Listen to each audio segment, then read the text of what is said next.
de producir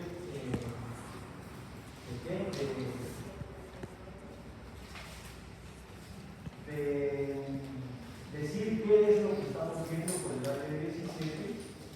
Entonces, también se pueden producir movimientos involuntarios, sacar de seguimiento. Por ello ustedes ven ahí el área 8.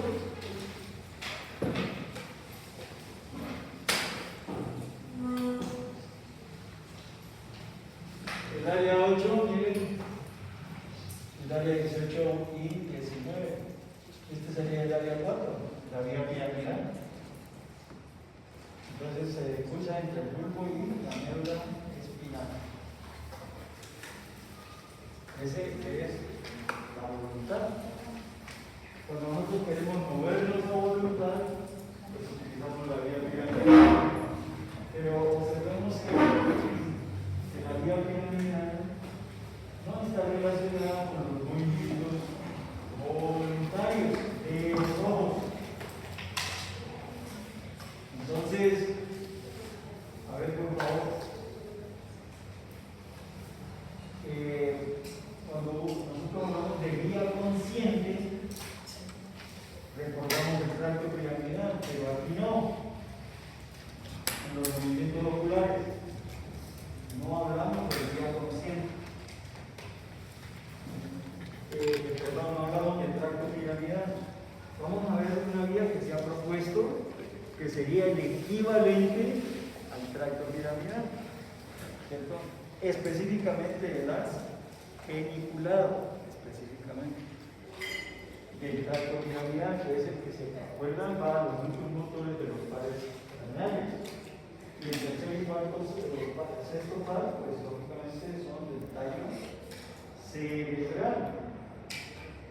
Pero estos característicamente tienen un área específica para el movimiento, no dice que es el área 4, sino que es el área 8 y el área 19. Específicamente el área 8 para el movimiento voluntario de los globos oculares. ¿Y eso para qué? ¿Cuál fue la definición de la función, perdón, de los pares oculomotores? ¿Quién se acuerda?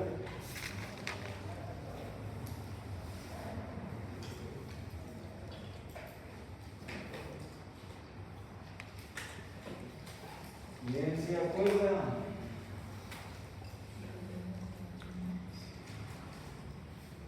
¿Se acuerdan que hablábamos que con la mirada periférica íbamos a la visión central? Esa es la función de los pares oculomotores al innervar los músculos extraoculares. Entonces nosotros tenemos una visión central donde tocamos la visión, pero tenemos una visión periférica. Y esa visión periférica puede ser estimulada por los 3 o 4 estímulos, aunque suene redundante, de la visión. Puede ser el color, la forma, el sentido estereoscópico, o sea, de profundidad, y el movimiento. Entonces la visión periférica lo capta y con los globos oculares los movemos para llevarlos a la visión central, como decíamos. Yo estoy mirando a la niña Cortazo, pero allá está manifestando esta muchacha que quita el celular. Yo con mi visión periférica la capto. Como lo estoy mirando a ella, entonces giro mis ojos, inclusive el cuello, la cabeza y la enfoco en mi visión central. Esa es la función importante de los movimientos sacádicos y o de los pares oculomotores.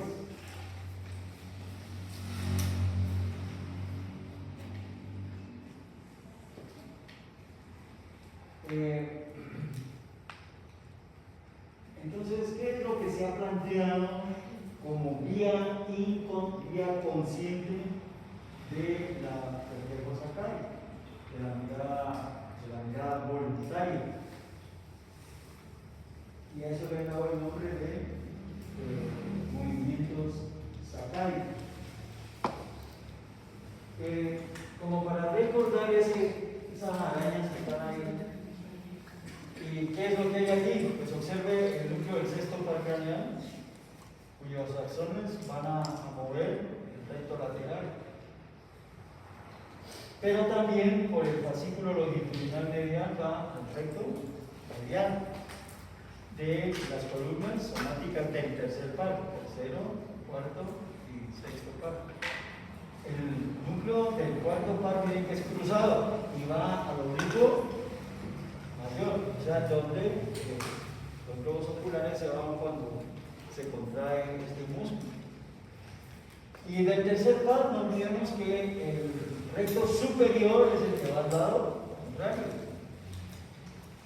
Los demás son ipsi laterales. ¿Cuáles? Pues el oblicuo menor, elevador del párpado superior, el recto medial, el recto inferior,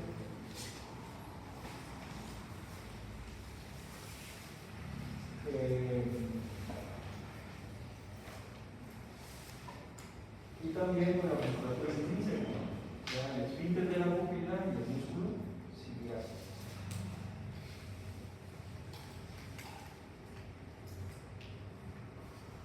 Para esta guía consciente que han planteado los autores, pues hablan de la formación reticular paramediana continua. Pero no dicen corresponde al núcleo gigantocelular, caudal u oral del puente, sino que hablan de la formación reticular paramediana continua. Entonces lo hemos representado aquí semánticamente. Se ha visto que células neuronas van a estimular el núcleo del sexto par, tal de que quien estimule la formación reticular, observen lo que pasa allí, ya lo habíamos comentado. Por este lado, este globo ocular se va hacia afuera, y por esta vía, este globo ocular nos sigue, porque inerva el recto medial, se contrae este y se contrae este de acá. Y si es al otro lado, pues, observen, el globo ocular de este lado se va hacia allá y el recto interno de este lado, pues lo sigue. Entonces hay como la mirada horizontal. La mirada horizontal. Y se considera hoy en día, pues, que la formación reticular paramediana continua es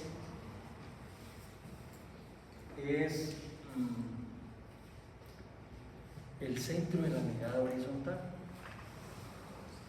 así como el área pretectal es el centro del reflejo fotomotor, el de la mirada horizontal a un lado y para el otro es la formación reticular paramediana.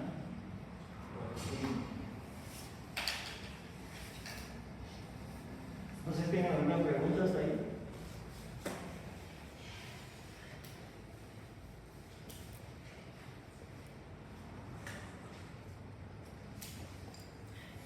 Así como hay centro de la mirada horizontal, horizontal, también hay vertical, arriba y hacia abajo, y aún circular, para un lado y o para el otro, que casi no la utilizamos, pero más utilizamos la mirada horizontal hacia arriba y hacia abajo, pues poco, y mucho menos los de giro, para un lado o para el otro.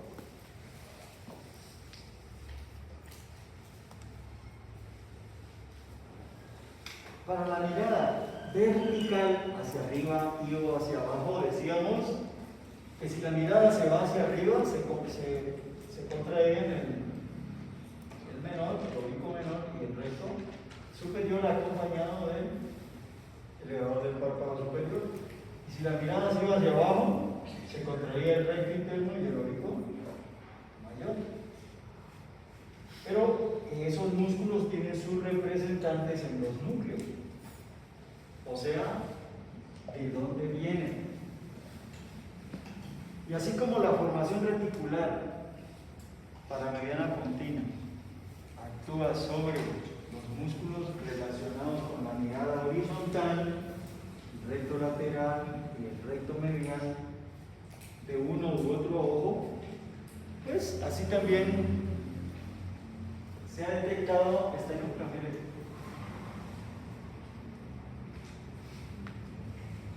Que le han dado este nombre, el núcleo intersticial rostral del fascículo longitudinal mediano, y lo representan con letras minúsculas. Núcleo intersticial rostral del fascículo longitudinal mediano.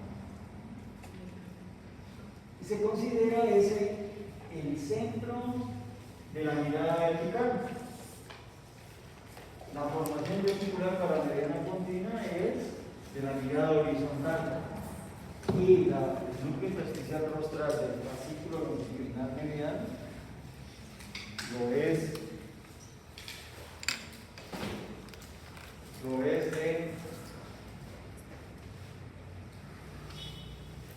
de la mirada vertical. Y observen que este núcleo va a inervar por detrás de manera cruzada, por detrás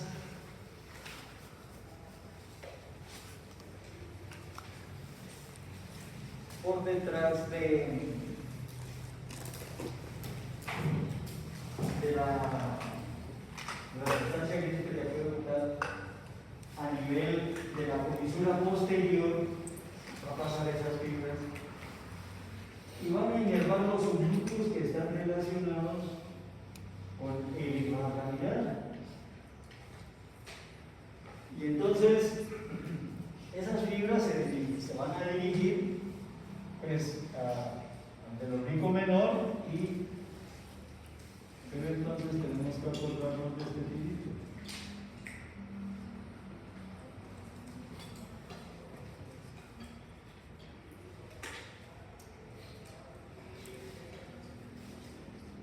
Entonces vemos que el del recto superior viene del lado contrario, o sea, viene de acá.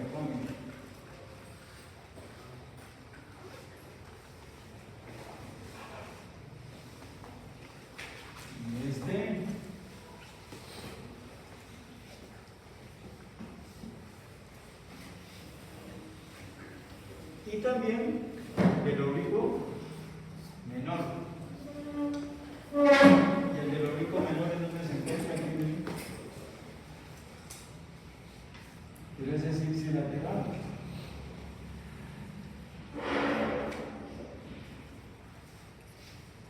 Y ahí que este núcleo pues tiene que estimular esos núcleos. Directa y de manera cruzada. Entonces, como que dice, esta acción llegaría aquí y también llegaría aquí. Y lo mismo el otro lado.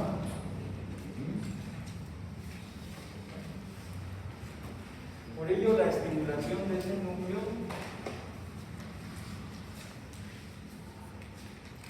vamos a hacer ruido.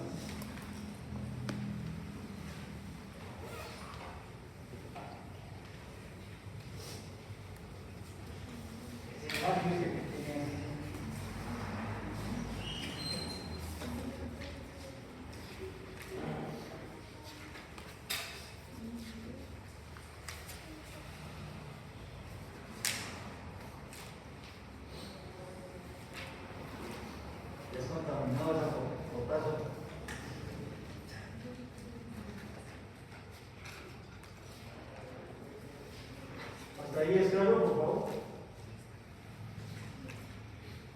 Entonces, esa es una de la importancia de conocer los benditos subnúcleos, hacia dónde se dirigen, para poder tratar de explicar por qué la mirada se va hacia arriba.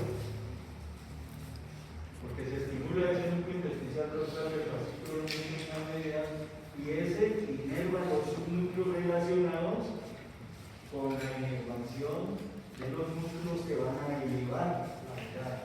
Y así como lo hace para elevar la mirada, también lo hace para bajar la mirada. Entonces,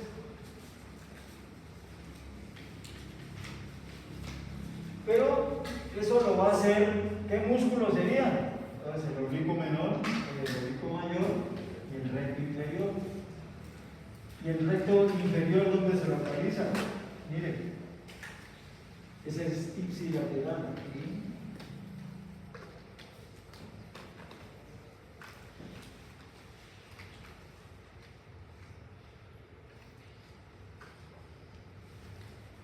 Y también el menor, pero observemos que ese ya no está en el tercer par, sino que está en el cuarto par, que es el que inerva el músculo oblicuo mayor, pero es cruzado.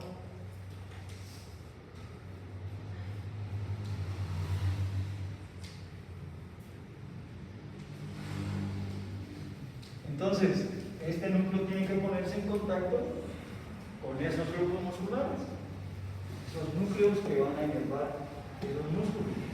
Pero no lo hace por encima o por detrás de la sustancia gris periaqueductal, sino que lo hace por delante de la sustancia gris periaqueductal. Entonces esto sería por detrás y aquí sería por delante. Entonces, ¿qué? No, aquí.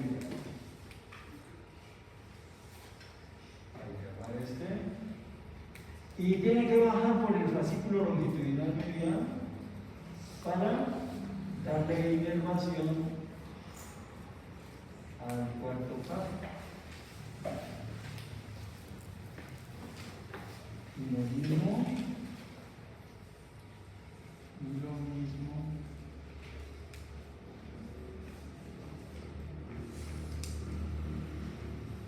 Y baja por aquí.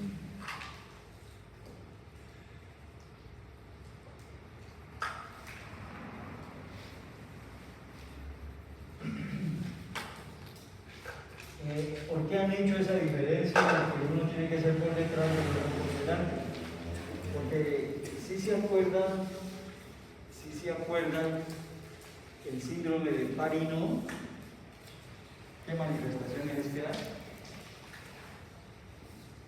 ¿Es tu hijo? ¿Recuerdas? ¿Usted, mi hija? ¿Y usted, mi hija? ¿No ven? Tienen el tic ese negro.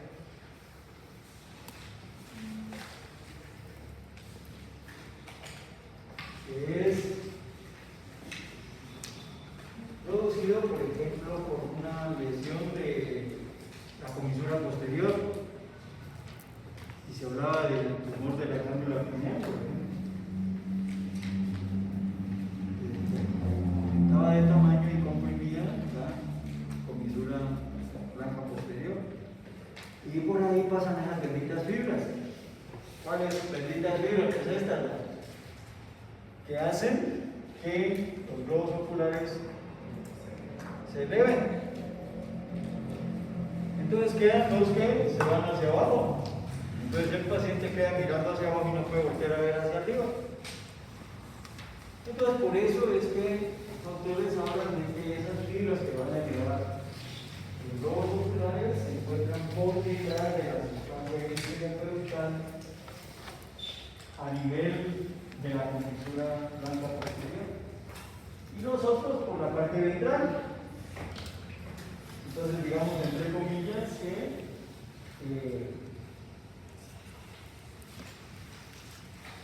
que quedan exentas relativamente. Por esto, miren. Aquí tenemos la comisura posterior, acá el cerebelo, y aquí la comisura, la sustancia periaqueductal, síndrome de qué, el tercer par craneal, que llamamos la fosa interperoncular. Entonces, si esas fibras pasan a este nivel, cuando la glándula pineal aumente de tamaño, hace esto y daña las fibras de la comisura posterior, pero las otras están acá adelante. Pero cuando ella crece más, pues también compromete las de adelante. Entonces, la mirada quedaría fija. Y la pueden mover medialmente y lateralmente, pero no pueden mirar hacia arriba y hacia abajo. Inicialmente no puede ver hacia arriba por la comisura posterior. Y cuando aumenta más, pues se paraliza la mirada hacia arriba y no hacia abajo. Inicialmente podía ver hacia abajo, pero no podía ver hacia arriba. Cuando ya se compromete ambas partes, entonces puede mirar medial y lateralmente, pero no puede ver hacia arriba ni hacia abajo.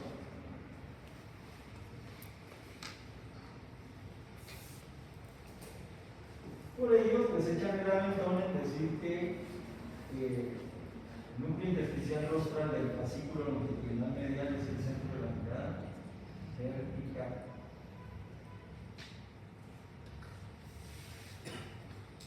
No sé si tengan alguna pregunta.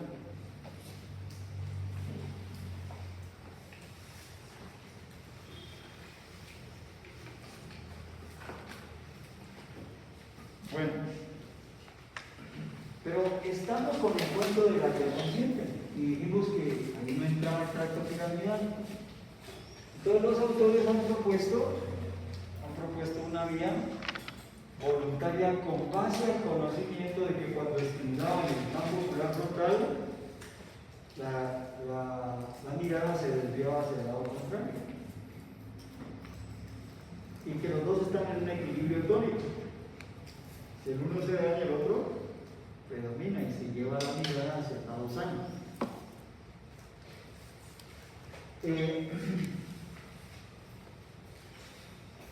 Entonces lo que han propuesto es lo siguiente. Del área 8 salen fibras por la parte posterior del segmento anterior de la cápsula interna adyacente al génimo rodilla de la cápsula interna. Entonces observemos.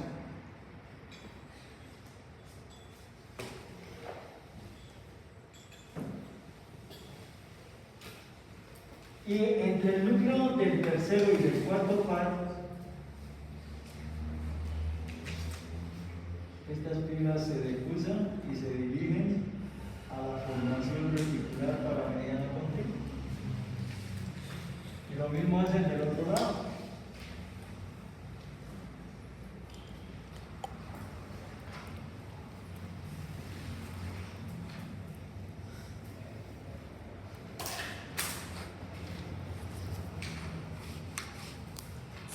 Y entonces, claro, si estimulamos es donde va a la formación reticular paramediana continua, que estimula el núcleo del sexto par, que lleva la mirada hacia allá, pero por el fascículo longitudinal medial estimula el del recto interno y este ojo lo sigue.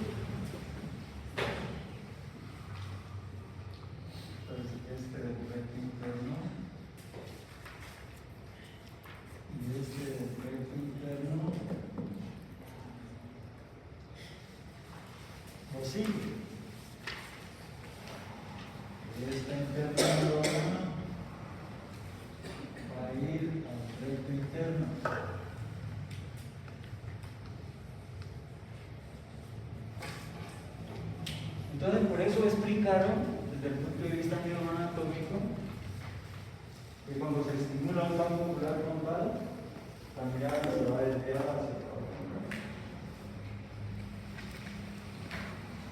contrario. No sé si se ve claro.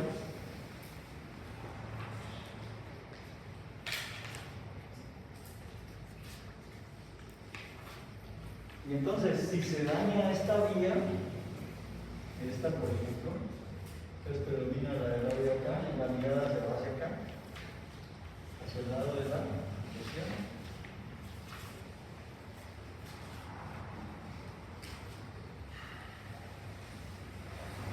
Ahora, Si conjuntamente se daña con el tracto piramidal, es este que habían dicho,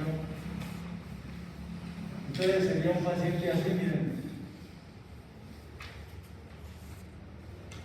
Si la lesión está en el lado derecho para mí,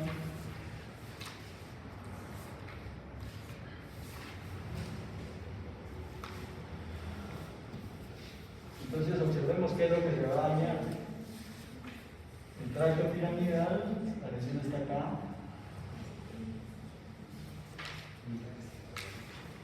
Entonces se compromete una hemiplegia o hemipalesia en el lado contrario, ¿cierto? Por compromiso del tracto piramidal, pero cuando usted le voltea a ver los globos oculares, estarían desviados hacia acá. ¿Están de acuerdo?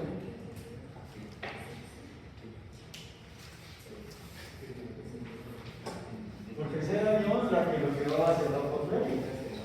Entonces, cuando un paciente está con parálisis o paresia de un lado, lateralizado, decimos como para sintetizar, hay que mirarlo como los globos oculares para dónde van.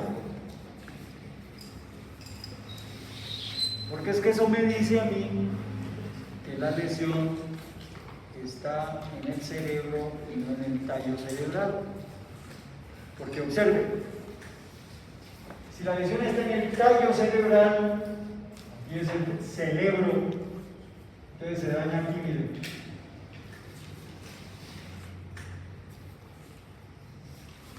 Y entonces no compromete la de arriba, sino que compromete la que viene del lado contrario.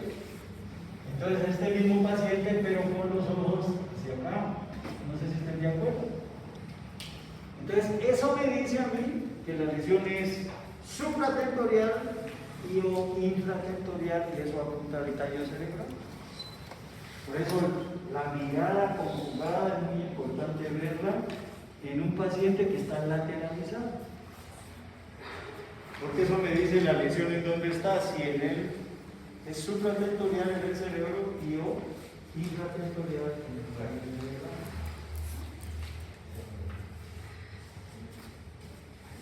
Por favor, no sé si me hagan entender.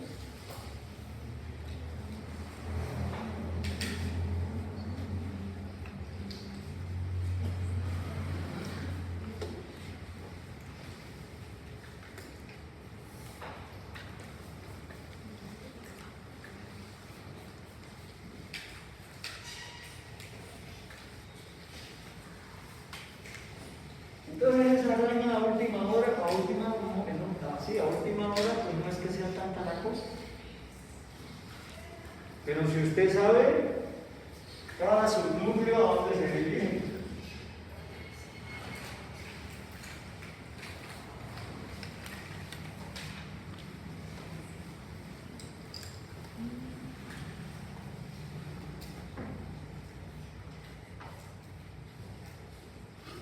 Preguntas, por favor.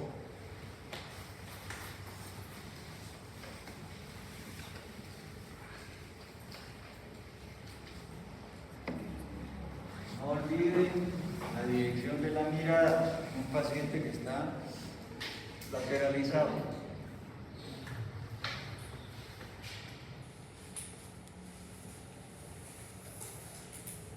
Preguntas.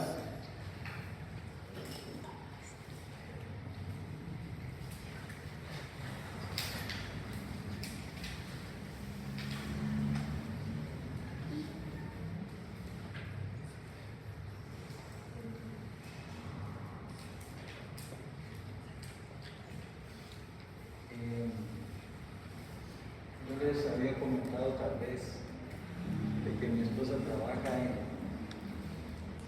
la básica primaria, ¿no? ¿Les comenté a ustedes? ¿No? Bueno, pues fíjate, la lucha de ellos allá con los muchachitos que no se pueden bloquear a ver. Y les pasa lo mismo que a ustedes. ¿Y qué es que les pasa a ustedes? Pues que no se acuerdan. Y las papás y mamás van allá gritando y eso parecen unos pitíes. ¿Cómo es que no me adelantan a mi hijo? exactamente igual. Le dije yo, pues claro, si ya sé de dónde es eso, ya me di cuenta. ¿De dónde es que viene ese cuento? Es que quieren ver, escuchar, pero no meter esto. Y aquí en esta profesión sí no tienen memoria, están jodidos.